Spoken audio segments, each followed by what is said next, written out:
Artėja tamsus metų laikotarpis. Reikėtų nepamiršti turėti ant dviračio žibintus. Priekinio baltas žibintas, ant galo raudonas žibintas. Šviesių dienos metu užtenka turėti briksiukus, kai yra sutemę, tai reikėtų turėti bent jau 400-600 liumenų žibintus.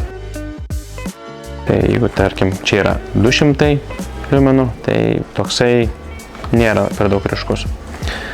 Jeigu noras, kad tikrai jau matytumėt, kur važiuoti ir mišką, tai reikėtų bent jau nuo 700 liumenų turėti, kuris yra ryškus, dar ryškesnis yra jau 1000 liumenų.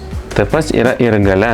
Gale yra įvairių mirksiukų, yra ryškesnių, tai kuo ryškesnis, tuo labiau jūs mato. Aišku, jeigu esate ekstremalus dviratininkas ir mėgstate daug važiuoti, tai galima ir jau tokį 5000 liumenų žibintą turėti, kuris labai ryškiai šviečia.